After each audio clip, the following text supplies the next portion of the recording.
السلام علیکم ورحمۃ اللہ وبرکاتہ۔ اعوذ باللہ من الشیطان الرجیم، بسم اللہ الرحمن الرحیم۔ اولئک الذین اشتروا الضلالۃ بالہدی، یہی لوگ ہیں جنہوں نے ہدایت کے بدلے گمراہی خریدی۔ فما ربحت تجارتہم، نہ ان کی تجارت ہی فائدہ بخش ہوئی۔ وما کانوا مہتدین، اور نہ وہ ہدایت پانے والے ہوئے۔ قرآن مجید کے سورۃ البقرہ کی آیت نمبر 16 تلاوت کی گئی ہے۔ گزشتہ آیات میں اللہ تبارک و تعالیٰ نے منافقین کی کچھ صفات کا بیان فرمایا تھا۔ جب منافقین سے یہ بات کہی جاتی کہ ایسے ایمان لاؤ جیسے اور لوگ یعنی صحابہ کرام رضوان اللہ تعالی علیہم اجمعین ایمان لائے، تو وہ لوگ کہتے کہ ہم ایسے ایمان لائے جس طرح یہ منافقین ایمان لائے۔ تو اللہ تبارک و تعالیٰ نے انہی منافقین کو بے وقوف فرمایا اور انہی کے بارے میں فرمایا کہ انہیں اس بات کی کچھ خبر بھی نہیں ہے کہ بے وقوف اصل میں یہی لوگ ہیں۔ اور ان کی ایک عادت بیان کی گئی کہ جب وہ کسی بھی ایمان والے سے ملاقات کرتے تو کہتے کہ ہم مسلمان ہیں، اور جب منافقین کے پاس اپنے شیاطین اور سرداروں کے پاس جاتے تو کہتے کہ ہم تو تمہارے ساتھ ہے، ہم مسلمانوں سے مذاق کر رہے ہیں۔ اللہ پاک نے ان کے جواب میں فرمایا تھا کہ مذاق تو اللہ پاک ان سے کرتے ہیں، وہ اس طور پر کہ ان کو ڈھیل دیتے ہیں ان کی حرکتوں میں، ان کے کاموں میں۔ وہ اسی حرکتوں میں کرتے کرتے اس مقام پر پہنچ جائیں گے کہ وہ اپنی سرکشی میں اندھے بنیں گے، انہیں کچھ سمجھ نہیں آئے گا۔ اللہ تبارک و تعالیٰ ان کے انجام کو اتنا خوفناک کریں گے کہ اس وقت انہیں پتہ چلے گا کہ ہم کتنی بڑی غلطی کر رہے تھے۔ اب اگلی آیات میں اللہ تبارک و تعالیٰ نے منافقین کے ایک حال کا ذکر کیا ہے، اور وہ حالت یہ ہے کہ منافقین نے اسلام کو قریب سے دیکھا تھا، اسلام کو سمجھا تھا، اسلام کا ذائقہ بھی چکھا تھا، نبی رحمت صلی اللہ علیہ وآلہ وسلم کی صحبت میں بھی رہے تھے، آپ کی مجلسوں میں آ کر بیٹھتے بھی تھے اور آپ کے وعظ و نصیحت سنتے بھی تھے، آپ پر نازل ہونے والے قرآن مجید کو اللہ کے نبی علیہ السلام سناتے اور وہ سنتے تھے۔ لیکن ان تمام چیزوں کے باوجود وہ منافقین ایسے تھے جنہوں نے اسلام کا مزہ چکھنے کے بعد، اسلام کے بارے میں جاننے اور اسلام کو قریب سے دیکھنے کے بعد بھی انہوں نے کفر کو چنا۔ انہوں نے ایک طرف اسلام کو بھی دیکھا تھا اور کفر کو بھی دیکھا تھا، کیونکہ وہ تھے پہلے اصل میں کافر، کفر ان کا مذہب تھا، کفر سے وہ پہلے سے واقف تھے، اور اسلام بھی انہوں نے قریب سے دیکھا تھا۔ تو کفر اور اسلام دونوں کے دیکھنے کے بعد میں، دونوں کو سمجھنے کے باوجود بھی ان لوگوں نے اپنی مرضی سے کفر کو چن لیا۔ یعنی اللہ تبارک و تعالیٰ نے ان کے اس حالت کو گویا ایک تجارت سے پیش فرمایا۔ کیا کافر لوگ تو ایسے ہیں کہ منافقین ایسے ہیں کہ جنہوں نے اسلام کے بدلے میں کفر کو خرید لیا، یعنی اپنی دنیاوی ذلیل خواہشات اور دنیاوی لذتوں کی خاطر وہ لوگ ایسے ہو گئے کہ انہوں نے اسلام جیسی قیمتی شے کو، اسلام جیسی اہم بنیادی عقائد رکھنے والی، توحید کے عقائد جس کی بنیاد ہے، ایسے مذہب کو چھوڑ کر وہ لوگ کفر میں پڑ گئے۔ تو اللہ تبارک و تعالیٰ فرماتے ہیں کہ یہ منافقین ایسے ہیں کہ انہوں نے ایسی تجارت کی ہے کہ جس تجارت میں سوائے نقصان کے اور کچھ نہیں ہے۔ چنانچہ ان کی اسی بدبختی کو اللہ تبارک و تعالیٰ نے اس آیت کریمہ میں بیان فرمایا کہ وہ منافقین ایسے بدبخت ہیں کہ ان لوگوں نے اپنی مرضی سے، اپنی چاہت سے، اپنی خواہش سے اسلام کو چھوڑ دیا۔ وہ چاہتے ہی نہیں تھے کہ اسلام پر عمل کریں، لیکن اپنی زبان سے اسلام کا لیبل یوز کرتے تھے کہ ہم مسلمان ہیں، ہم مسلمان ہیں، ہم نبی کے چاہنے والے ہیں، ہم صحابہ کے چاہنے والے ہیں، ہم ایمان والوں سے محبت کرتے ہیں۔ اس قسم کے بے بنیاد نعرے کرتے تھے، بیان کرتے تھے، اور کچھ نہیں تھا۔ چنانچہ اللہ نے فرمایا اولئک الذین اشتروا الضلالۃ بالہدی۔ یہاں اشتروا کے معنی ہیں خریدنا۔ اصل میں اشتروا کا جو معنی ہے وہ عربی گرامر کے اعتبار سے کسی بھی چیز کو معاوضے میں لینے کے آتے ہیں، یعنی جیسے ہمارے پاس کہتے ہیں کہ ادلا بدلی، ایک چیز دو ایک چیز لو۔ تو عرب کے معاشرے میں کاروبار اتنا ان کی گٹھی میں بھرا ہوا تھا کہ وہ لوگ کوئی بھی چیز کسی کے پاس سے لیتے کسی چیز کے بدلے میں تو اشترا کا لفظ استعمال کرتے تھے۔ وہ ان کے بات کرنے کا پروننسیشن ہی یہ ہوتا تھا کہ اشترا کہتے تھے۔ تو اللہ تبارک و تعالیٰ نے یہاں پر اسی اشترا کا لفظ استعمال فرمایا کہ اسلام کو چھوڑ کر کفر کو اختیار کرنا، گویا انہوں نے اسلام کے بدلے میں کفر کو چن لیا ہے۔ اس طریقے سے اللہ پاک نے یہاں پر بیان فرمایا۔ اور یہاں پر اشتروا الضلالۃ بالہدی، ضلالت سے مراد گمراہی ہے، کفر ہے، اور ہدا سے مراد ایمان ہے۔ اب ذرا غور کر کے دیکھیں تو ایمان کوئی ایسی چیز نہیں کہ جس چیز کو خریدا جائے، کفر کوئی ایسی چیز نہیں کہ جس چیز کو بیچا جائے، لیکن اللہ تبارک و تعالیٰ چونکہ منافقین اور عرب کے لوگ اور کافر اس زمانے میں تجارت کو مکے کے مدینے کے لوگ بہت زیادہ توجہ دیا کرتے تھے، اور یہ جو صفت بیان کی جا رہی ہے یہ مدینے کے لوگوں کی، اور مدینے کے لوگ جو تھے وہ یہودی تھے۔ اصل میں جو بعد میں منافق بنے ان کا اصل جو مذہب تھا وہ یہودیت تھا، اور ان کا تعلق مکے کے سرداروں سے ہوتا، بزنس ان کا ہوتا، تجارت ہوتی، تو ان کے یہاں تجارت کی جو مثالیں ہیں وہ بڑی اچھی طرح ان کو سمجھ میں آتی۔ تو اللہ پاک نے انہی کی زبان میں ان کو سمجھایا کہ تم لوگ ایسے ہو کہ ان لوگوں نے اسلام کے بدلے میں کفر کا لے لیا، کفر کا سودا کر لیا۔ اور کیسی مبارک چیز ہے اسلام، کیسا پیارا مذہب ہے اسلام، کیسی خوبصورت تعلیمات اسلام کی، لیکن اس کے بدلے میں ان لوگوں نے گمراہی کو لے لیا ہے۔ اس سے معلوم ہوتا ہے کہ منافقین نے جو ایمان قبول نہیں کیا تھا وہ اپنی مرضی سے نہیں کیا تھا، یعنی ان کو ایسا نہیں تھا کہ اسلام میں کوئی عیب نظر آتا تھا، کوئی خرابی نظر آتی تھی، کوئی ڈاٹ نظر آتا تھا، کوئی ایسی چیز ہوتی تھی کہ ان کا مائنڈ کنفیوز ہو جاتا تھا، ایسا بالکل نہیں، بلکہ انہوں نے اسلام کو بھی قریب سے دیکھا اور کفر کو بھی قریب سے دیکھا، دونوں کو دیکھنے کے باوجود اپنی مرضی سے انہوں نے کفر کو قبول کر لیا اسلام کو چھوڑ کر۔ تو اللہ پاک نے فرمایا فما ربحت تجارتہم، کہ ان کی تجارت نے ان کو فائدہ نہیں پہنچایا۔ کہ بھئی کوئی آدمی بزنس کرتا ہے، تجارت کرتا ہے، تو تجارت کہتے ہیں ایسی چیز کو کہ خرید و فروخت کے ذریعے سے، یعنی آپ کوئی چیز پرچیز کریں، کوئی چیز انویسٹ کریں، بیچیں، خریدیں، سیل کریں، پرچیز کریں، تو اس سے مقصد یہ ہوتا ہے کہ اصل جو انویسٹ کیا ہے اس کے اوپر کچھ بینیفٹ آئے، پروفٹ آئے، اسی کو تو تجارت کہتے ہیں۔ تو اصل تجارت کا معنی یہ ہوتا ہے کہ کوئی بینیفٹ آئے، لیکن انہوں نے جو تجارت کی کہ انہوں نے اسلام کو قبول کرنے کے بجائے کفر کو قبول کر لیا، تو گویا انہوں نے کفر کو لے لیا اور اسلام کو چھوڑ دیا۔ مطلب یہ ہوا کہ انہوں نے کفر کے بدلے میں، اسلام کے بدلے میں کفر کو خریدا۔ تو اب جو چیز انہوں نے خریدی وہ بہت زیادہ نقصان دہ ہے۔ کیا نقصان دہ ہے کہ انہوں نے جو کفر خریدا یہ کفر ان کو سیدھے جہنم میں لے کر جائے گا۔ دنیا میں ذلت، دنیا میں رسوائی، دنیا میں بدنامی، دنیا میں لوگوں کے سامنے ڈر ڈر کر زندگی گزاریں گے کہ لوگوں کو پتہ نہ چل رہا ہے کہ ہم منافق ہیں، اور جب آخرت میں پہنچیں گے تو وہاں پر ہمیشہ کی جہنم میں اللہ پاک ان کو ڈالیں گے۔ تو اتنا خوفناک ان کا انجام ہوگا۔ تو اس وجہ سے ان کی جو تجارت ہے وہ ان کو فائدہ نہیں پہنچائی، کہ انہوں نے اسلام کے بدلے میں کفر کو چن لیا، ان کی یہ تجارت ان کو کوئی فائدہ نہیں پہنچائی۔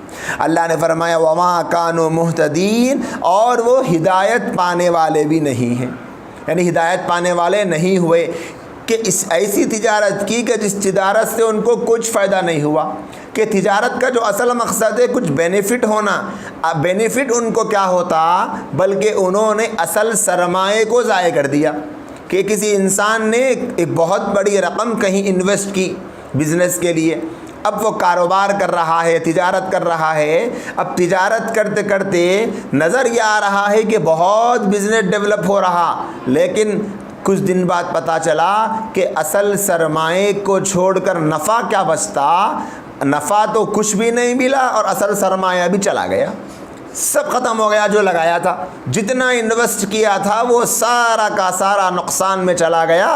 انسان یہ سوچ رہا تھا کہ میں بہت کما رہا ہوں، لیکن سارا کا سارا اصل سرمایہ ڈوب گیا۔ تو جیسی حالت اصل سرمایہ کے ڈوبنے والے کی ہوتی ہے، ایسی حالت یہاں منافقین کی ہے۔ اصل جو ان کا سرمایہ تھا فطرت سلیم، عقل سلیم، کہ اللہ نے انسان کو عقل ایسی چیز دی ہے کہ اس کے ذریعے سے انسان ایسے ایسے کام کر سکتا ہے جو کام عقل نہ رکھنے والے نہیں کر سکتے۔ اللہ پاک نے ایسا ملکہ دیا ہے عقل کو، ایسی اللہ تعالیٰ نے عقل کے اندر خصوصیات رکھی ہے کہ ایسا انسان ہے کہ آج کے ہمارے دور میں اسی انسان نے اپنی عقل سے کمپیوٹر کو بنایا، اب وہ کمپیوٹر سووں ہزاروں لوگوں کا کام اکیلا کر لیتا ہے، لیکن یہ سب خوبیوں کے بعد بھی، یہ سب خصوصیات کے بعد بھی اس کمپیوٹر میں ڈھیر ساری اچھائیوں اور ڈھیر ساری کاموں کی سہولتوں کے بعد بھی عقل کا مقابلہ کمپیوٹر نہیں کر سکتا، کیونکہ کمپیوٹر تو سسٹمیٹک ہے، اس میں جو سیٹ کر دیا گیا ہے بس وہی کرے گا، لیکن عقل انسان کی ہر لمحہ کوئی نئی چیز کریٹ کرتی ہے، نیا سوچتی ہے۔ اللہ پاک نے عقل کے اندر اچھے اور برے کی تمیز رکھی ہے، عقل کے اندر اپنوں اور پرایوں کو پہچاننے کی اور ان کے درمیان فرق کرنے کی صلاحیت اللہ پاک نے دی ہے۔ کمپیوٹر کے پاس یہ کہاں ہے؟ کمپیوٹر کو نہیں پتا کہ اس کمپیوٹر کا جو اونر ہے، اس کا ابا کون ہے، امی کون ہے، دادا کون ہے، دادی کون ہے، اسے نہیں پتا۔ وہ تو یہ جانتا ہے کہ بھائی میرے کی پیڈ سے، جو کی بورڈ سے جو مجھ پر ٹائپ کریں گے میرا کام ہے بس چلنا۔ اب کچھ بھی کر لیں، کہ ایک بندے نے اپنے کسی سیکیورٹی کے لیے کچھ پاسورڈ رکھا، لیکن اسی پاسورڈ کو کوئی اور بندہ بھی ٹائپ کر کے کھول سکتا ہے۔ اگر کمپیوٹر میں سمجھ ہوتی تو وہ کہتا کہ نہیں بھائی یہ اس کا نہیں ہے، یہ تو فلاں نے مارا ہے، اسی کے ہاتھوں سے کھلوں گا۔ اب ٹیکنالوجی نے ترقی کی اور فنگر پرنٹس کے ذریعے سے بھی ایک ایسی سیکیورٹی کا نظام چالو ہو گیا کہ فنگر پرنٹس کے ذریعے سے انسان کسی بند چیز کو لاک کر سکتا ہے، اوپن کر سکتا ہے، لیکن وہ بھی محتاج ہے۔ عقل کے اندر اللہ پاک نے جو صلاحیت رکھی ہے وہ صلاحیت کسی اور میں نہیں ہے۔ اور عقل میں اللہ پاک نے کیا صلاحیت رکھی کہ عقل اچھے اور برے کی تمیز کر سکتی ہے، کہ ایمان اور کفر کے درمیان فرق کر سکتی ہے، کہ بڑی سے بڑی مخلوق ہو لیکن عقل نہ ہو تو وہ انسان کے سامنے بے حیثیت ہے۔ آج دنیا میں کتنی بڑی بڑی مخلوقات ہم دیکھ رہے ہیں، کیسے جانور ہیں، کیسی بڑی بڑی مخلوقات ہیں، دیکھنے میں انسان سے کافی بڑی، کافی طاقتور، کافی مضبوط، ان کے سامنے جانے سے بھی کوئی ڈرتا ہے، لیکن ان کے اندر عقل نہیں ہے، اس وجہ سے وہ بیکار ہے۔ انسان کے مقابلے میں دنیا میں ان کا وجود کوئی نہ کوئی فائدہ رکھتا ہے، لیکن انسان کے مقابلے میں کوئی حیثیت نہیں رکھتا۔ اللہ پاک نے ایسی عقل انسان کو عطا فرمائی، لیکن ان منافقین کا حال یہ ہے کہ اس عقل سے کفر اور اسلام کے درمیان تمیز کرنے کے بجائے ان لوگوں نے کفر کو چن لیا اور وہ کافر بن گئے، انہوں نے منافقت کا راستہ اختیار کر لیا۔ اللہ پاک نے فرمایا وما کانوا مہتدین، کہ وہ ہدایت پانے والے نہ ہوئے، کہ وہ لوگ ایسے تھے کہ انہوں نے سرمایے پر نفع کیا کماتے، اصل جو فطرت سلیم تھی، عقل سلیم تھی، اسی کو انہوں نے کھو دیا۔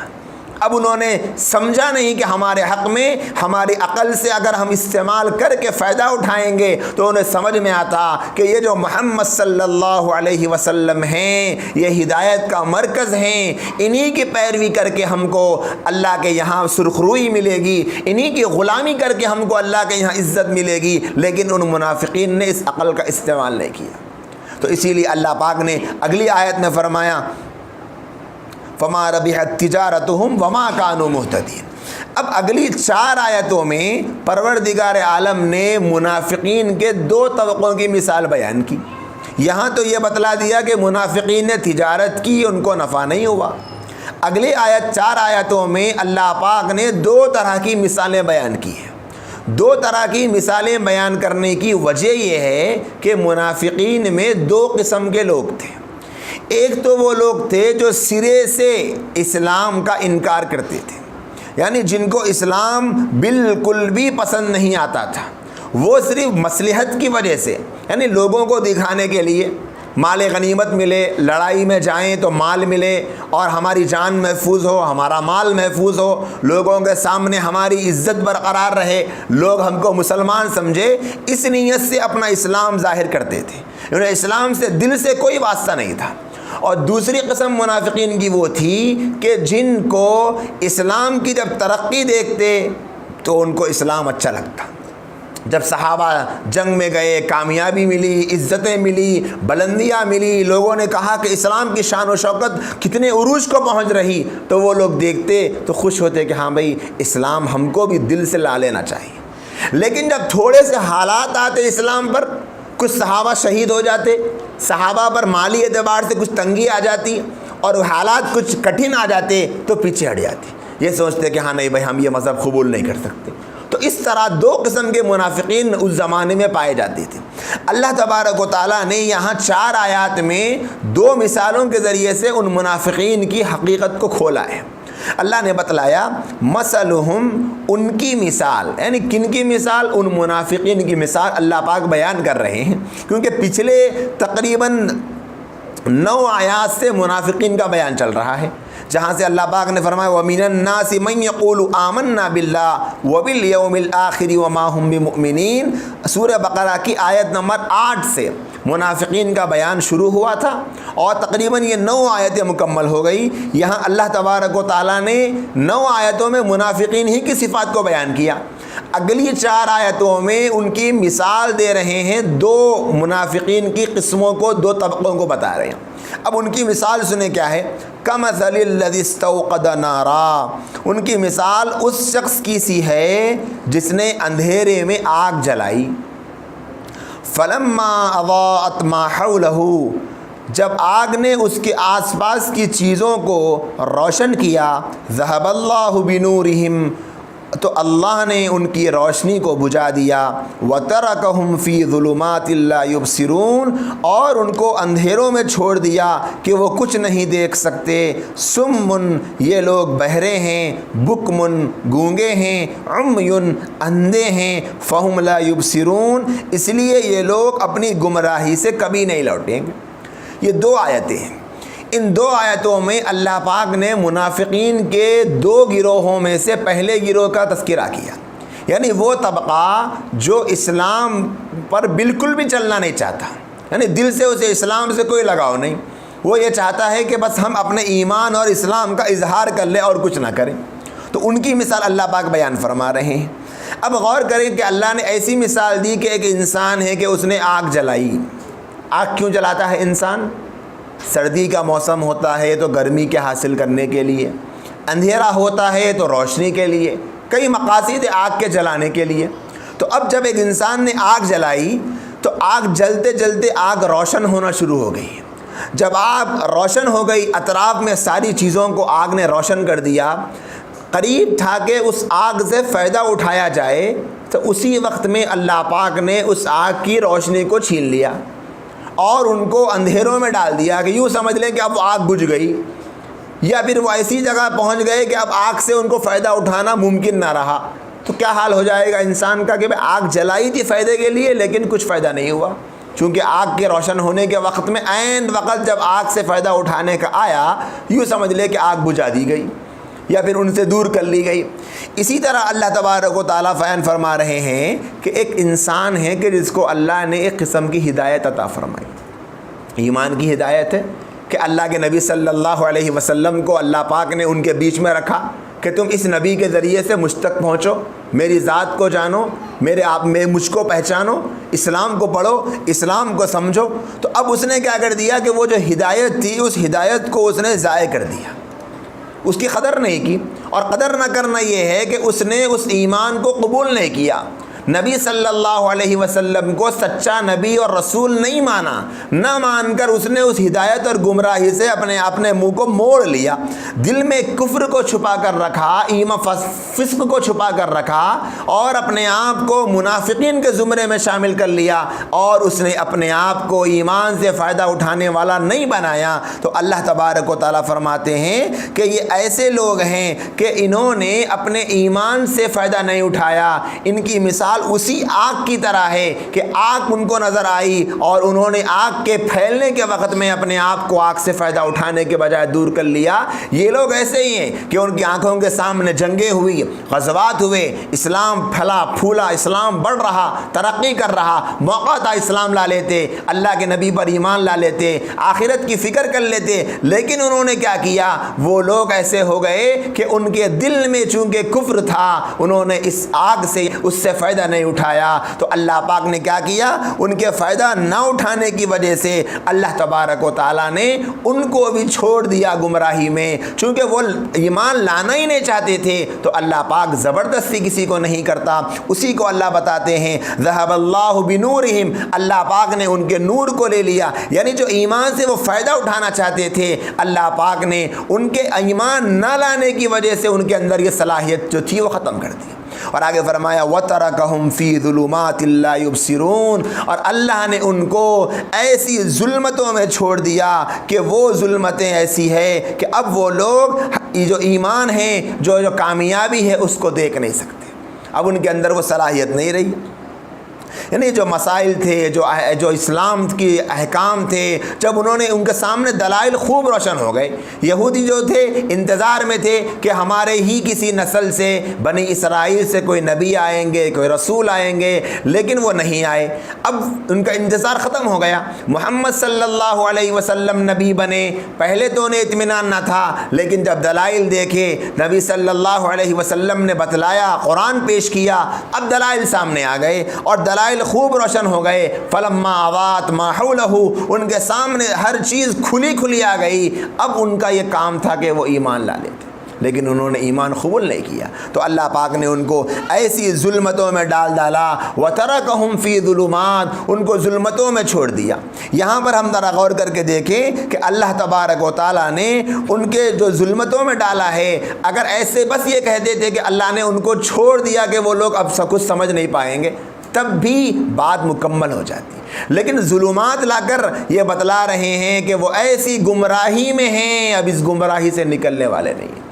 پہلے ظلمات کا لفظ استعمال فرمایا، پھر ظلمات کو بھی جمع استعمال کیا، ظلمت بھی کہہ دیتے تو ایک ظلمت، ایک گمراہی، ایک اندھیرا، لیکن ظلمتیں بیان فرمائی، اور پھر ظلمات کو ایسے لایا کہ کوئی خاص ظلمت بیان نہیں کی کہ اس قسم کی کوئی ظلمت ہے، بلکہ ہر قسم کی وہ ظلمت جو ان کو جہنم میں لے کر جائے گی اس میں چلے گئے۔ تو اس وجہ سے بیان کیا کہ یہ تاریکیوں کے مجموعے میں پڑے ہوئے ہیں، اس طرف اشارہ کر دیا اس سے، اور اس پوری آیت کریمہ کا مطلب یہی نکلا کہ منافقین کے دلوں سے اللہ پاک نے بصارت کو چھین لیا تھا کہ وہ ایمان کے حق ہونے پر، اسلام کے حق ہونے پر، نبی علیہ السلام کے سچے ہونے پر یقین کرنے کے بجائے اندھیروں میں گم ہو کر گھوم رہے اور پھر رہے تھے، اور یہ سب جو کیا اللہ نے، اس میں اللہ کی رضامندی نہیں تھی، بلکہ اللہ تبارک و تعالیٰ نے ان کے اعمال کی وجہ سے، اللہ نے جو دنیا کا تکوینی نظام بنایا ہے،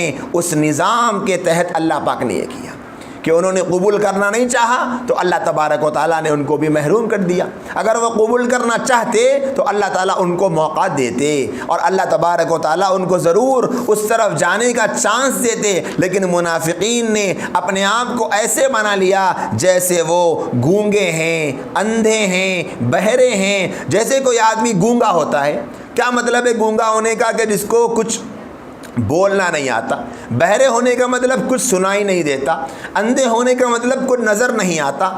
لیکن منافقین تو ایسے نہیں تھے کہ ان کی آنکھیں بھی تھیں، ان کے کان بھی تھے، اور ان کی زبانیں بھی تھیں، وہ باتیں بھی کرتے تھے۔ پھر اللہ پاک نے یہاں بہرے، گونگے، اندھے کیوں فرمایا؟ وہ اس لیے فرمایا کہ جو زبان اللہ پاک نے دی ہے وہ کلمہ حق ادا کرنے کے لیے دی ہے، کہ حق کا جو کلمہ ہے، ایمان کا جو کلمہ ہے، وہ کلمہ ادا کرو۔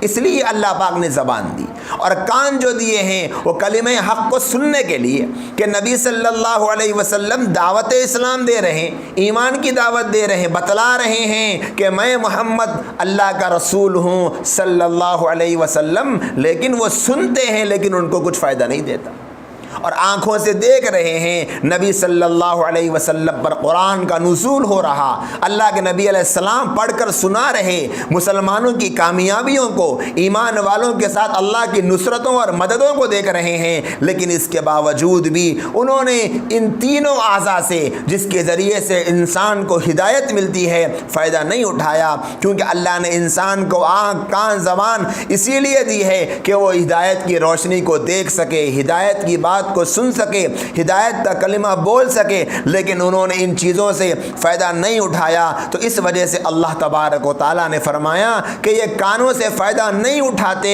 تو یہ گویا ایسے ہے کہ بہرے ہیں۔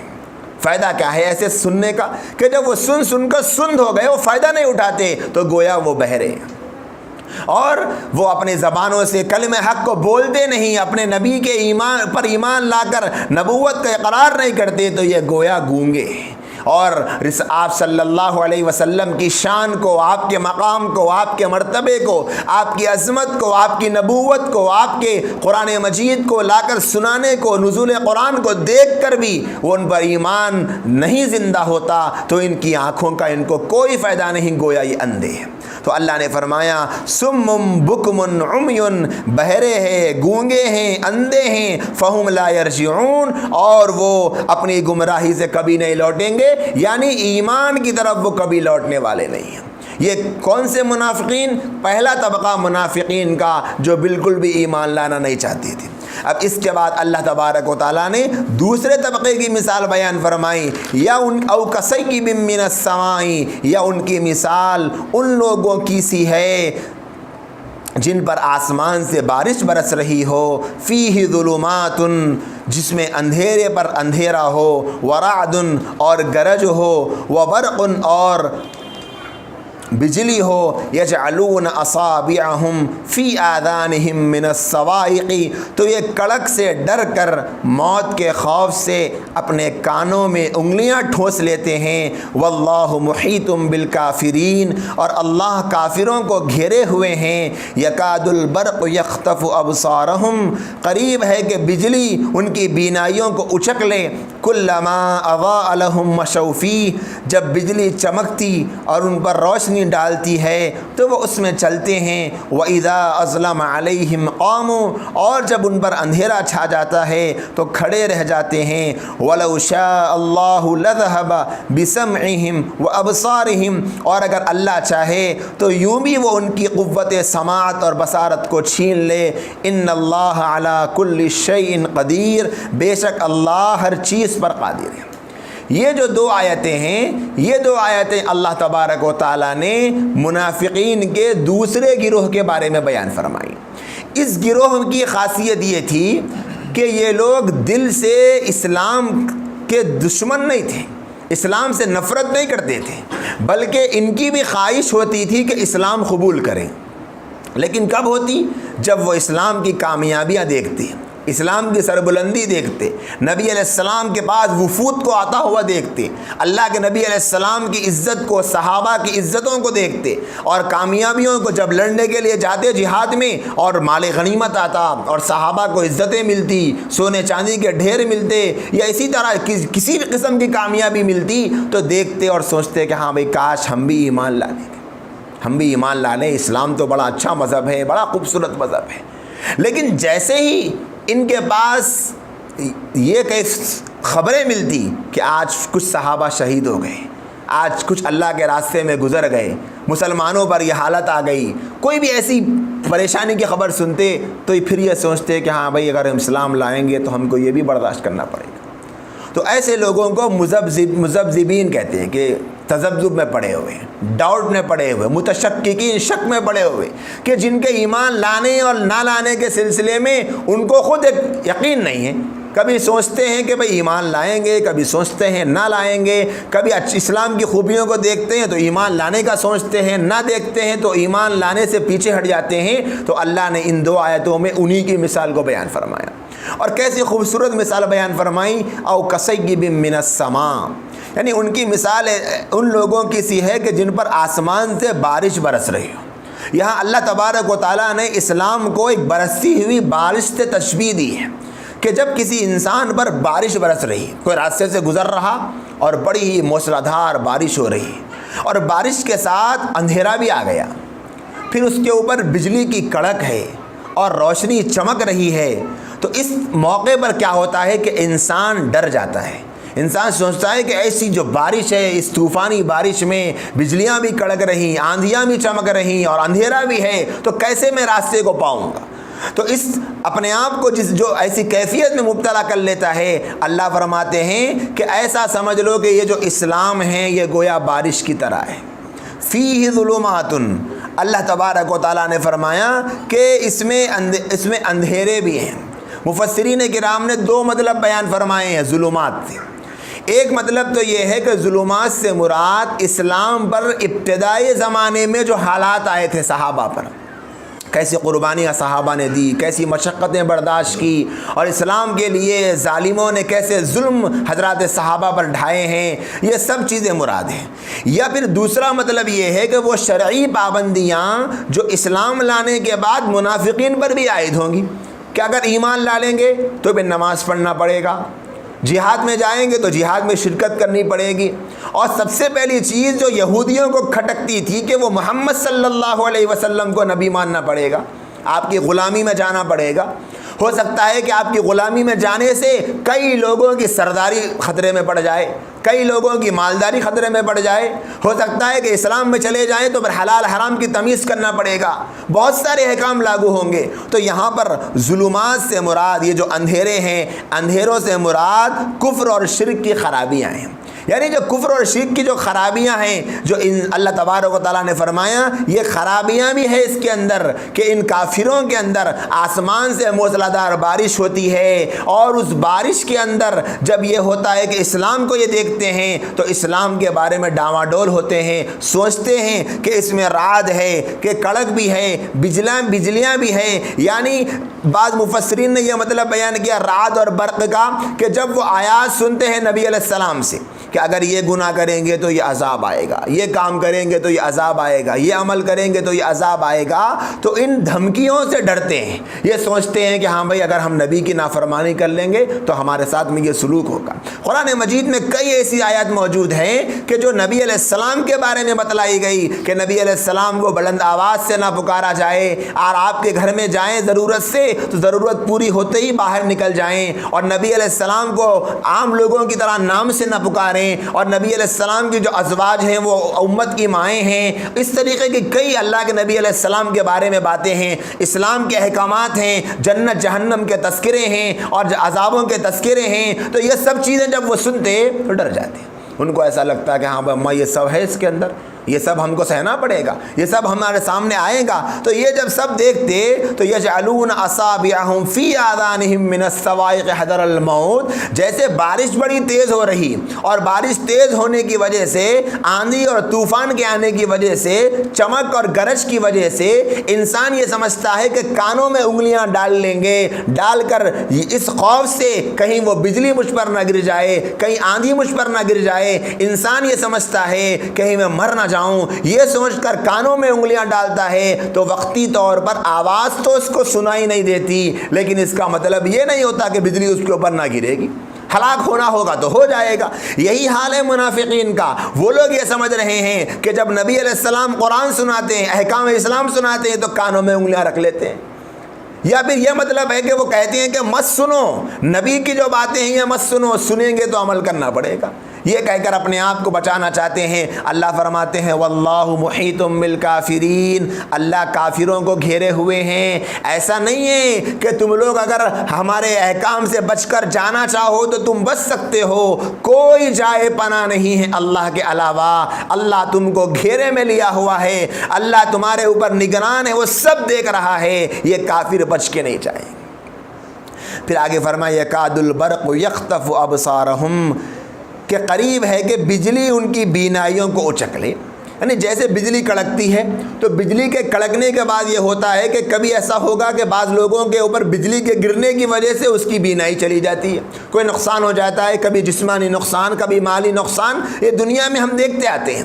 یہاں پر مفسرین کرام نے یہ مطلب لیا ہے کہ اسلام کا غلبہ اور شان و شوکت دیکھ کر قریب ہے کہ یہ لوگ، ان کی عقلیں چلی وہ ماتم کرنے لگے، یہ اندھے ہو جائیں، یعنی ان کی روشنی سلب کر لی جائے. یہ اسلام کی روشنی کو دیکھ دیکھ کر اندر اندر اتنا جلتے ہیں، قریب ہے کہ یہ صرف اسلام کی شان و شوکت سے ہی مر جائیں. لیکن اللہ تبارک و تعالیٰ آگے ان کی ایک حالت بیان کرتے ہیں، کلما اضاء لهم مشوا فی، کہ جب آسمان سے بارش برستی ہے، بجلی کڑکتی ہے، روشنی آتی ہے، اندھیرا ہے اور چمک آ رہی ہے تو انسان ٹھہر جاتا ہے. لیکن جیسے ہی روشنی آئی تو سوچتا ہے کہ چلو بھائی نظر آ رہا ہے، تھوڑی دیر چلیں گے. روشنی آتے ہی 4 قدم چلا اور جیسے ہی روشنی گئی، اندھیرا آیا تو پھر رک جاتا ہے. ایسے ہی اللہ بیان کرتے ہیں کلما اضاء لهم مشوا فی، جب ان منافقین کو نظر آتا ہے کہ اسلام تو بہت پیارا مذہب ہے، اسلام میں تو بڑے ہی سکون ہے، اسلام میں عزتیں، اسلام میں مال و دولت ملتا ہے، جہاد میں جانے پر مال غنیمت آتا ہے، اور صحابہ کو دیکھتے کہ کیسا مقام، صحابہ کے ایک غلام ہیں بلال حبشی رضی اللہ تعالیٰ عنہ، لیکن اللہ نے کیسا مقام دیا کہ ایک غلام ہے لیکن ان کی عزت اتنی کی جا رہی کہ اسلام تو بڑا پیارا مذہب ہے، اس مذہب کو تو اپنانا چاہیے، ایسا سوچتے. لیکن وَإِذَا أَظْلَمَ عَلَيْهِمْ قَامُوا، اور جب ان پر اندھیرا چھا جاتا ہے تو کھڑے رہ جاتے ہیں.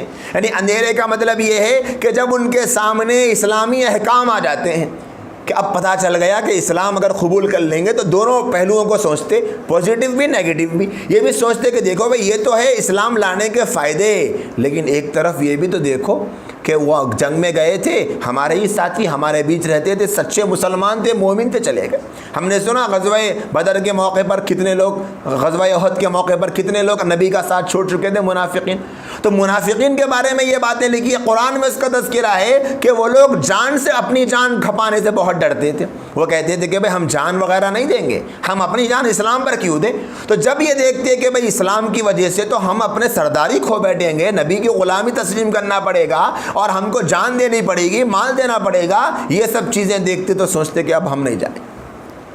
یہ متشککین یعنی ایسے لوگ کہ یہ شک و شبے میں پڑے رہتے ہیں ہمیشہ، یہ روشن خیال لوگ، اور ایسے روشن خیال لوگ ہر زمانے میں پائے جاتے ہیں. ذرا یہاں رک کر ہم غور کر کے دیکھیں، آج مسلمانوں میں بھی 2 قسم کے لوگ پائے جاتے ہیں.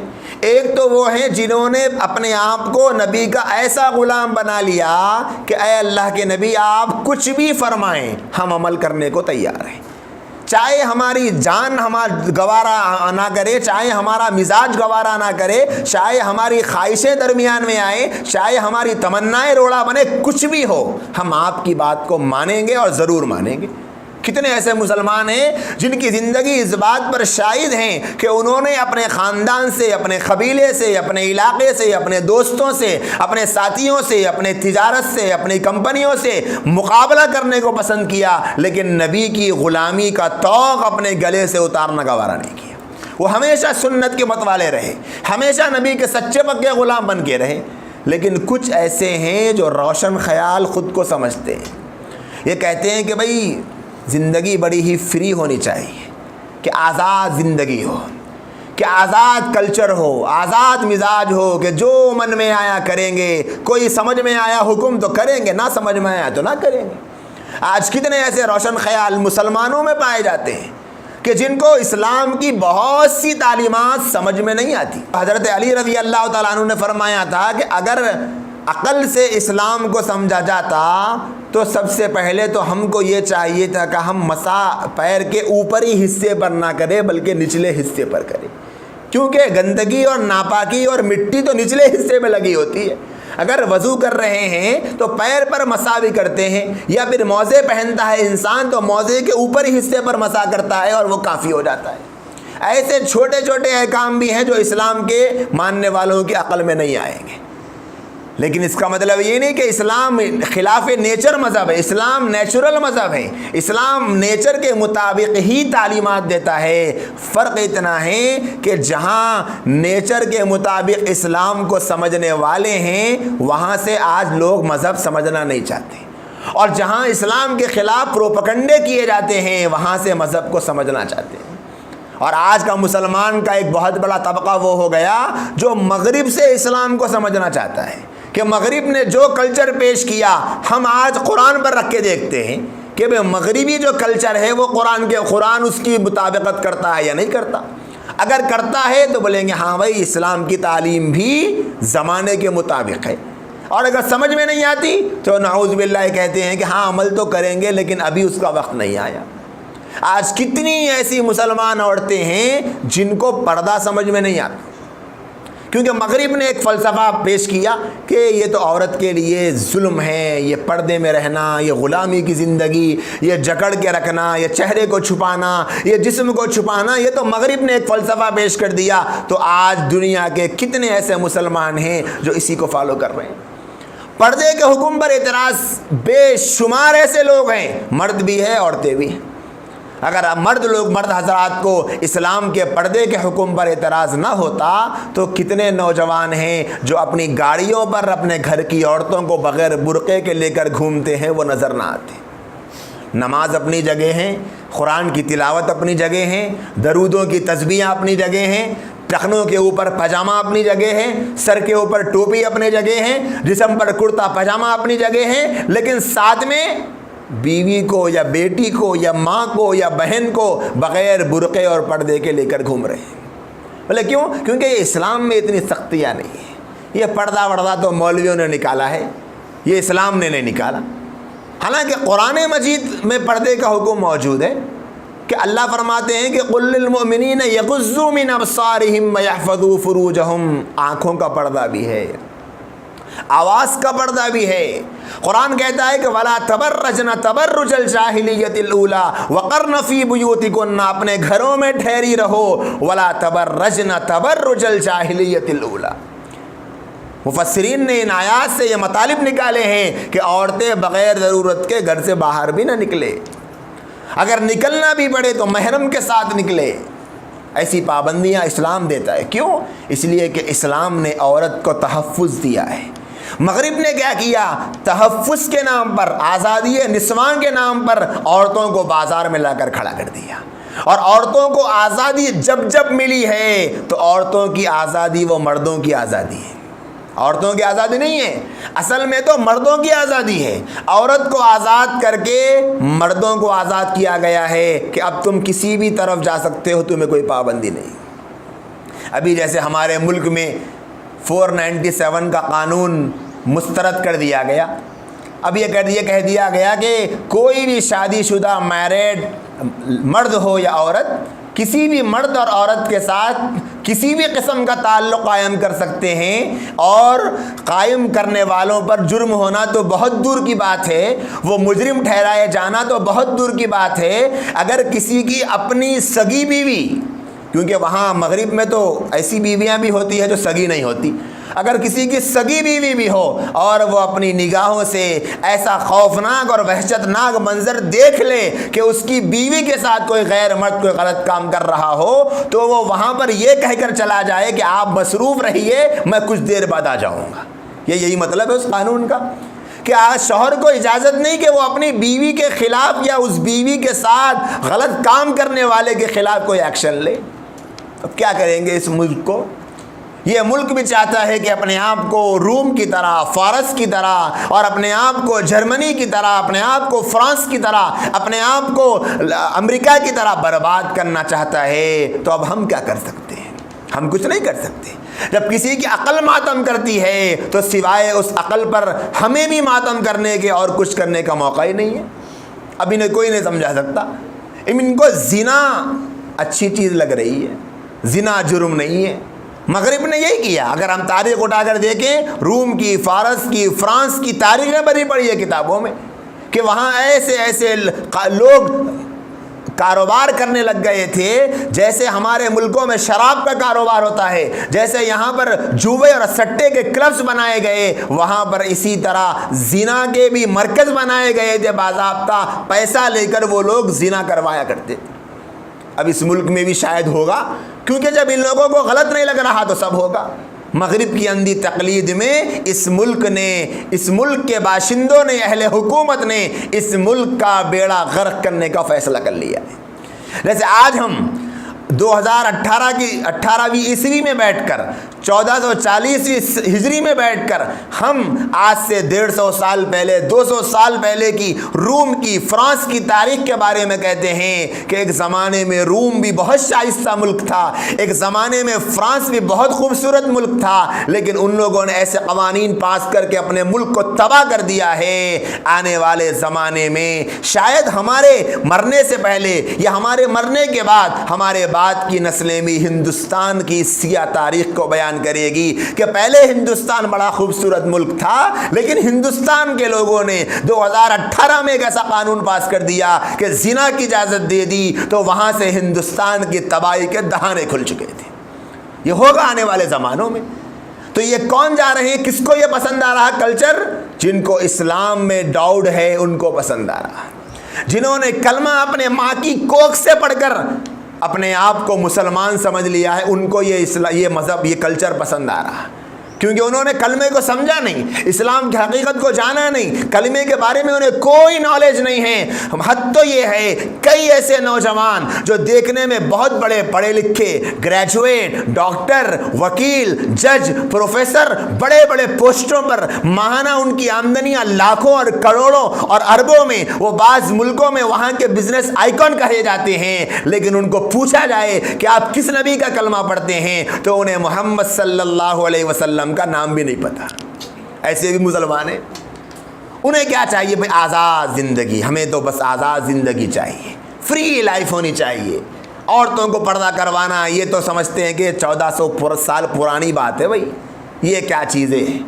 جبکہ حضرات صحابہ کرام رضوان اللہ تعالیٰ علیہ مجمعین کے زمانے کی عورتوں کا یہ حال کہ مورخین نے ایک واقعہ نقل کیا کہ جس وقت پردے کی آیات کا نزول ہوا اور ایک اللہ کی بندی صحابیہ اپنے گھر سے کسی اپنے عزیز کے یہاں ملاقات کے لیے گئی تھی، کانوں میں یہ آواز پڑی کہ اللہ کے نبی علیہ السلام نے حکم دیا ہے، اللہ نے پردے کے احکام نازل فرمائے، تو اسی گھر سے بیٹھ کر کسی بچے کو بھجوایا، اپنے گھر سے ایک چادر منگوائی اور چادر اوڑھ کر اپنے گھر کو آئی۔ شوہر نے پوچھا کیا بات ہے، اتنی بھی جلدی کیا تھی چادر اوڑھنے کی؟ کہنے لگی کہ نبی کا حکم آیا کہ پردہ فرض ہو گیا ہے۔ اس صحابی نے کہا کہ ارے اللہ کی بندی، تم اس وقت تو کسی اور گھر میں تھی، گھر کو آ جاتی، جب نکلتی دوبارہ تو پردہ کرتی۔ تو کہنے لگی مجھے ہمت نہیں ہوئی کہ نبی کا حکم کانوں میں پڑے اور میں پردہ نہ کروں، اگر میں اسی حالت میں گھر کو آ جاتی اور راستے میں میری موت ہو جاتی تو اللہ کے یہاں کیا جواب دیتی؟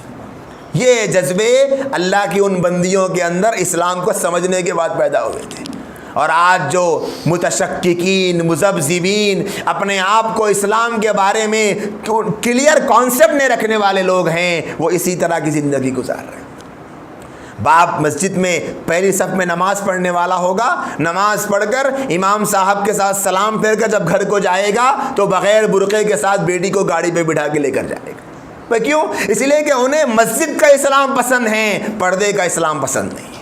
انہیں کیا پسند ہے کہ مسجد میں امام کے پیچھے نماز پڑھنا، یہ تو پسند ہے، صلاۃ رسول پسند ہیں، لیکن اللہ کے نبی کا پردے کا حکم پسند نہیں، کیونکہ وہ چپتا ہے۔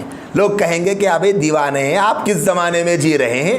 آج تو شو کا زمانہ چل رہا ہے، اپنی بیٹیوں کے، بہنوں کے، گھر کی عورتوں کے حسن کو ہائی لائٹ کرو۔ یہ چھپانے کا دور تھوڑی ہے، یہ تو دکھانے کا دور ہے۔ اور آپ کون سے زمانے میں جی رہے ہیں؟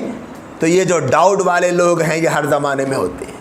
اور آج جو نقصان ان روشن خیال حضرات سے اسلام کو تو نقصان نہیں ہو رہا، لیکن پوری دنیا میں اسلام جو بدنام ہو رہا، یہ ایسے ہی لوگوں کی وجہ سے، ایسے ہی لوگوں کی۔ آج جو طلاق کے اوپر سوال اٹھایا گیا تو کس نے آگے بڑھ کر ہمت کے جملے کہے؟ ایسے ہی روشن خیال لوگوں نے، جنہیں طلاق کا کانسیپٹ قرآن کا سمجھ میں نہیں آتا، جنہیں 3 طلاق ظلم نظر آ رہا، لیکن اسلام کی تعلیمات پڑھیں، کبھی غور کریں کہ اسلام کہتا کیا ہے، کلیئر کانسیپٹ کیا ہے، وہ پڑھیں گے، اس کی کبھی توفیق نہیں۔ تو یہ جو روشن خیال حضرات ہیں، منافقین میں بھی ایسے ہی تھے کہ ان کو کبھی اسلام اچھا لگتا تھا، کبھی اسلام اچھا نہیں لگتا تھا۔ جیسے آج کے مسلمانوں کو بھی ہو گیا نا، بعض مسلمان ایسے بھی ہیں کہ جن کو نماز تو اسلام کی اچھی لگتی ہے، لیکن مرد حضرات کو داڑھی اچھی نہیں لگتی، کیوں؟ اس لیے کہ بولے کہ داڑھی کا سنت ہونا ہی ثابت نہیں ہے. اب لوگوں نے ثابت کرنا شروع کر دیا. بولے ہاں بھائی داڑھی تو اختیاری حکم ہے، رکھ لیں تو ثواب ملے گا، نہ رکھے تو کوئی بات. اگر کوئی داڑھی کو واجب کہہ دے تو بولے کہ مولانا داڑھی کے واجب ہونے کی دلیل کہاں سے آ گئی؟ سوالات کیے جا رہے ہیں. اس لیے کہ رکھنا نہیں ہے تو سوالات کریں گے. ارے بھائی داڑھی کے رکھنے کے لیے اس سے بڑی کیا دلیل چاہیے کہ ہمارے محبوب نبی صلی اللہ علیہ وسلم کے چہرے پر داڑھی تھی. اب اور کیا چاہیے؟ یہ محبوب لوگوں کے سوالات نہیں ہوتے. یہ جو نبی کے چاہنے والے ہیں ان کو سوال پیدا نہیں ہوگا کہ نبی رکھے تھے، کتنی رکھے تھے، نہیں رکھے تھے. نہیں، نبی کا حلیہ صحیح حدیثوں سے کتابوں میں موجود ہے کہ بلکہ پورے انبیاء نے داڑھی کو رکھا ہے. نبی علیہ السلام نے داڑھی کی اہمیت کو بتایا کہ یہ شاعر اسلام ہیں. بلکہ آگے بڑھ کر علماء نے یہ لکھا کہ یہ تو مرد کی پہچان ہے. داڑھی مرد کی پہچان ہے. اگر داڑھی مرد کی پہچان نہ ہوتی تو اللہ عورت کے چہرے پر بھی داڑھی کو اگاتا تھا. جیسے مرد ہے، مرد کے ہاتھوں میں ناخن نکلتے ہیں، عورت کے ہاتھ پر بھی ناخن نکلتے ہیں. کیوں نکلتے ہیں؟ فطرت ہے، اللہ نے بنایا ہے نیچر کو ایسے ہی. اب آپ جسم کے دیکھ لیں اعضاء پر سر پر بال ہیں تو اللہ تبارک و تعالیٰ نے مرد کو بھی دیے اور تو عورت کو بھی دیے. جب وہ اللہ جو عورت کے سر پہ بال دے سکتا ہے تو کیا وہ اللہ داڑھی کی جگہ پہ ٹھوٹی پہ بال نہیں دے سکتا؟ دے سکتا ہے. کیوں نہیں دے رہا ہے؟ اس لیے کہ اللہ نے ایک نظام بنایا، عورت کے اور مرد کے درمیان فرق کر دیا کہ یہ مرد ہے یہ عورت ہے. مرد کو داڑھی آئے گی، پہچان ہے یہ مرد ہونے کی، اور عورت کو داڑھی نہیں آئے گی. لیکن آج کتنے ایسے لوگ ہیں جن کو سمجھ میں نہیں آتا. کیوں؟ اس لیے کہ اسلام کے اس حکم کے بارے میں ڈاؤٹ پڑا ہوا ہے. اب نکاح کا مسئلہ لے لے، سب کام سنت کے مطابق کرنے کو تیار، لیکن نکاح سنت کے مطابق نہیں کریں گے کیونکہ ڈاؤٹ ہے. ڈاؤٹ یہ ہے کہ نکاح سنت کے مطابق کریں گے تو پھر کامیاب ہوگا یا نہیں ہوگا. نبی فرماتے ہیں کامیاب ولیمہ وہ ہے جو بالکل سادہ سیدھا ہو اور غریبوں کو جس میں انوائٹ کیا جائے. لیکن آج کا مسلمان یہ سمجھتا ہے کامیاب ولیمہ وہ ہے جو دھوم دھام سے کیا جائے، اگرچہ اس کے لیے قرض لینا پڑے، سود لینا پڑے، کسی کے پاس سے جہیز لینا پڑے، کچھ بھی کرنا پڑے. کامیاب ولیمہ وہ ہے. تو یہ جو متشککین آج مسلمان معاشرے میں پائے جاتے ہیں، انہیں اپنے اصلاح کی ہمیں بھی اپنا جائزہ لینا ہے. ہمیں کون سا دین پسند ہے؟ وہ دین جو محمد صلی اللہ علیہ وسلم مکۃ المکرمہ میں لے کر آئے تھے اور مدینے میں پوری زندگی کے 23 سال کا عرصہ جس دین کو پھیلانے کے لیے نبی نے قربانیاں دی، وہ دین ہم کو پسند ہے یا ہماری مرضی کا دین پسند ہے؟ آج مرضی کا دین ہو گیا نا. دین کی دو قسمیں ہم نے بنا لی. ایک وہ دین جو نبی لے کر آئے، ایک وہ دین جو میری مرضی کا ہے. مجھے پسند آ گیا کر لوں گا، نہیں آیا نہیں کروں. میری مرضی کا دین، میرے مرضی کی نماز، دل بولا تو پڑھیں گے، نہیں بولا تو نہیں پڑھیں گے. اللہ نے کہا 5 نمازیں، نبی نے کہا 5 وقت، لیکن دل کہتا ہے کہ نہیں بھائی 5 وقت نہیں ہوگا، کیونکہ باس رس جائیں گے، سیٹ ناراض ہو جائیں گے، استاد ناراض ہو جائیں گے، پروفیسر ناراض ہو جائیں گے. تو بولے کہ نہیں صاحب ظہر چھوڑ دیں گے، عصر چھوڑ دیں گے. تو کون سا دین پسند ہے؟ مسجد میں نبی کا دین پسند اور شادی کے موقع پر اپنا پسند؟ کون سا دین پسند؟ سامان خریدنے کے لیے جائیں گے تو نبی کی ساری حدیثیں، نبی نے فرمایا جھکتا تو لو، سستا دو، اچھا دو، کم نفع پر دو، یہ سب چیزیں بتائیں گے. اور جب بیچنے کا مسئلہ آئے گا تو پھر جب جھکتا تو لو سمجھ میں نہیں آتا، جب جھوٹ سمجھ میں نہیں آتا. تو کون سا دین پسند ہے؟ ہمارے گھر کی عورتوں کو کون سا دین پسند ہے؟ جو دین نبی لائے تھے وہ دین پسند ہے یا پھر اپنی مرضی کا دین پسند ہے؟ خرافات کا دین، رسم و رواج کا دین، بدعات کا دین، کون سا دین پسند ہے؟ تو یہاں نبی علیہ الصلاۃ والسلام کے ذریعے اللہ نے جو قرآن ہم تک بھیجا ہے، اس قرآن میں اللہ پاک ایسے روشن خیال منافقوں کا بھی تذکرہ فرماتے ہیں کہ جب ان کے سامنے اسلام کی خوبیاں دکھتی تو وہ خوش ہو جاتے، اور جب اسلام میں کچھ ایسے احکام دیکھتے کہ جن سے ان کے دل پر ضرب پڑتی تو پیچھے ہٹ جاتی. وَإِذَا أَزْلَمَ عَلَيْهِمْ قَامُوا، اللہ نے آگے فرمایا وَلَوْ شَاءَ اللَّهُ لَذَهَبَ بِسَمْعِهِمْ وَأَبْصَارِهِمْ، اور اگر اللہ چاہے تو یوں بھی وہ ان کی قوت سماعت کو یعنی سننے کی طاقت کو اور دیکھنے کی طاقت کو چھین لے گا. چھین سکتا ہے اللہ، جیسے اللہ نے پچھلی قوموں کے ساتھ یہ سلوک کیا، ان کے نبیوں کے کہنے پر ان کی قوموں کو اندھا کر دیا.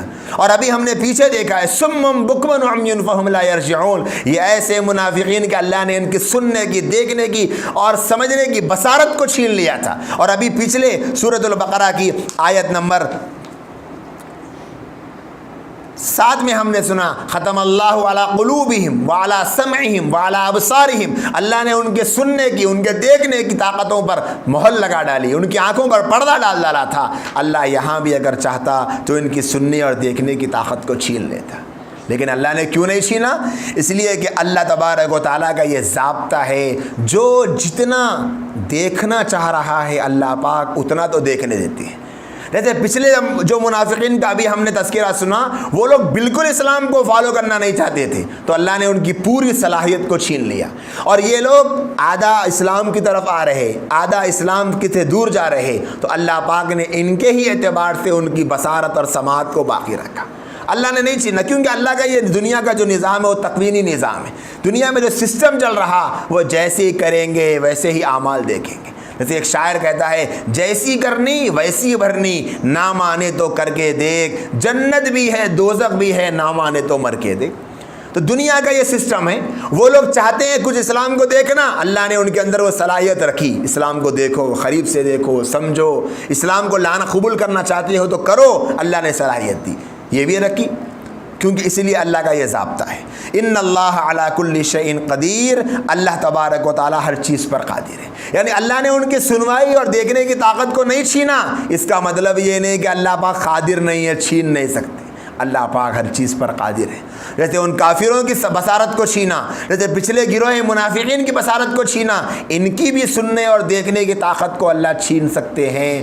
اللہ آج بھی قادر ہیں، جب بھی قادر تھے، ہمیشہ قادر رہیں گے. اور ایسے جو لوگ قیامت تک آئیں گے، ہر ایک کے اوپر اللہ تبارک و تعالیٰ قادر ہیں. اللہ تبارک و تعالیٰ کمزور نہیں ہیں. اللہ کی قدرت کے آگے کوئی قدرت نہیں، اللہ کی طاقت کے آگے کوئی قدرت نہیں، طاقت نہیں. اللہ نے فرمایا ان اللہ علی کل شیء قدیر. یہ جو اللہ ہے، اللہ اپنا تعارف کروا رہے ہیں اس آیت میں کہ اللہ تمہارا قدرت والا ہے. اور یہ اللہ اسلام کا اللہ ہے، اسلام کا خدا، یعنی جس نے مذہب اسلام کو بھیجا ہے یہ اس مذہب کا بھیجنے والا اللہ ہے. یہ مصری، ہندی، یونانی خداؤں کی طرح نہیں ہیں کہ وہ جو ناقص ہے، وہ عیب دار ہیں، وہ کمزور ہیں. یہ غیر مسلموں، ہندوؤں کی خداؤں کی طرح نہیں ہیں کہ جو کچھ نہیں کر سکتے اپنے لیے، وہ دوسروں کے لیے کیا کریں گے. بلکہ یہ اللہ تو ایسا ہے جو قدیر ہیں. قادر کے معنی ہے قدرت والا، لیکن قدیر کا مبالغے کا صیغہ ہے، یعنی بہت زیادہ قدرت والا ہے. اللہ کی قدرت سے کوئی ٹکر نہیں لے سکتا. میرے بھائیوں اور بہنوں، اگر یہ ایک آیت کا ٹکڑا ان اللہ علی کل شیء قدیر، اگر اس ایک آیت کے ٹکڑے کو بھی آج کا مسلمان صحیح معنی میں سمجھ لے گا تو پورے حالات عالم سے ٹکر لینے کی ہمت پیدا ہو جائے گی. آج لوگ جو ڈر رہے ہیں، آج جو لوگ وسوسے اور خوف اور دہشت کے ماحول میں جی رہے ہیں کہ جگہ جگہ اسلام کے دشمن بیٹھے ہیں اسلام کو ختم کرنے کے لیے، ہمیشہ سے یاد رکھیں نہ اسلام ختم ہوگا، نہ اسلام کو سچے اس طریقے سے ماننے والے ختم ہوں گے. جو آدھے ادھورے کچے پکے مسلمان ہوں گے، نقصان انہی کو ہونے والا ہے. اللہ اپنے اسلام کی بھی حفاظت کرے گا اور اہل اسلام کی بھی حفاظت کرے گا. آج اگر کہیں پر لوگ یہ دیکھ رہے ہیں کہ مسلمانوں کے ساتھ ظلم ہو رہا، مسلمانوں کے ساتھ زیادتی ہو رہی، مسلمان مظلوم بن رہا، تو اپنے ایمان کا جائزہ لیں کہ آپ کے ایمان میں کچھ کمی ہوگی جس کی وجہ سے آپ مار کھا رہے ہیں. اللہ کی قدرت کمزور نہیں ہو گئی. آج لوگ کہتے ہیں کہ ان کے یہاں ایسے بڑے میزائل ہیں، ان کے پاس ایٹم بم ہیں، ان کے پاس سپر پاور طاقتیں ہیں اور فلاں فلاں فلاں ہیں. اللہ کی ذات کا تصور، اللہ کی قدرت کا استحضار کم ہوتے ہوتے اتنا کم ہو گیا کہ آج مسلمان یہ سوچنا ہی چھوڑ چکا ہے ارے ان سب سے بڑھ کر تو میرا اللہ ہے، میرا اللہ ہے. ان کی کیا اوقات ہے میرے ہمیں مٹا دے، ہمیں مٹا دے. ان کی اوقات کیا ہے؟ حضرات صحابہ کے ذہن و دماغ پر یہی حقیقت بیٹھ چکی تھی. وہ ہزاروں میں جاتے یہ سوچتے ان ہزاروں کے ساتھ اللہ نہیں، ہمارے ساتھ اللہ ہے. جس کے ساتھ اللہ ہے جیت اس کی ہے، جس کے ساتھ اللہ نہیں وہ ہمیشہ سے ہارا اور ہمیشہ ہارے گا. آج کیا ہو گیا مسلمانوں کو جو آج ڈر رہے ہیں، سوشل میڈیا پر تھوڑی ویڈیوز دیکھ کر ہیبت کھا جاتے ہیں، اب کیا ہوگا، اب کیا ہوگا؟ وہی ہوگا جو منظور خدا ہوگا۔ اور ہو کیا سکتا ہے؟ کیا ان کی طاقتیں اللہ کی طاقت سے آگے بڑھ سکتی ہے؟ نہیں، کچھ نہیں ہو سکتا۔ یقین اللہ کی ذات عالی پر ہوگا تو کوئی کچھ نہیں بگاڑ سکتا۔ اور آج دیکھ لیں، ہر وہ مسلمان جس کا اللہ کی ذات عالی پر یقین کمزور ہے وہی ڈر رہا ہے، اور جن کا اللہ کے ذات عالی پر اطمینان ہے، یقین ہے، ایمان ہے، ان اللہ والوں کو، ان اللہ کے بندوں اور بندیوں کو دیکھ لیں، نہ ان کی نماز میں فرق، نہ ذکر میں فرق، نہ عبادت میں فرق، نہ ریاضت میں فرق، نہ تہجد میں اٹھ کر رونے میں فرق، کوئی فرق نہیں۔ کیوں؟ ان کو پتہ ہے کہ یہ ہمارا مسئلہ نہیں ہے، یہ اسلام ہم نے تھوڑی بنایا، اللہ کا بنایا ہوا ہے، ہم تو بس ذمہ دار ہیں کوشش کرنے کے، کوشش کرو حفاظت کی، حفاظت کرنے والا تو اللہ ہے۔ لیکن حفاظت کے نام پر عمل کچھ مت کرو، بس صرف شیئرنگ کرتے بیٹھ جاؤ کہ اسلام خطرے میں ہے، اسلام خطرے میں۔ ارے بھائی، اسلام خطرے میں نہیں ہے، اسلام خطرے میں ہو بھی نہیں سکتا۔ کون کیا کرے گا اسلام کو؟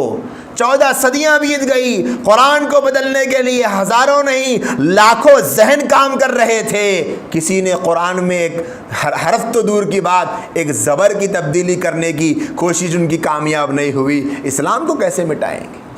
ہمیں جائزہ اپنے ایمان کا لینا ہے، اسلام کو کچھ نہیں ہوگا، ہمارے اپنے ایمان کا جائزہ لے کر دیکھنا ہے کہ ہمارا ایمان کیسا ہے، اللہ کی ذات عالی کے قادر ہونے پر ہم کو یقین ہے یا نہیں ہے۔ ایک آخری بات کہہ کر ہم درس کو مکمل کر دیں کہ آج ہمارے ملک کے بھی جو حالات ہیں، آج جو مسلمان ڈر رہا ہے، کیوں؟ اللہ کی ذات پر یقین نہیں، اللہ کی ذات پر نہ بولنے والے رہے، نہ اللہ کی ذات سے جوڑنے والے رہے۔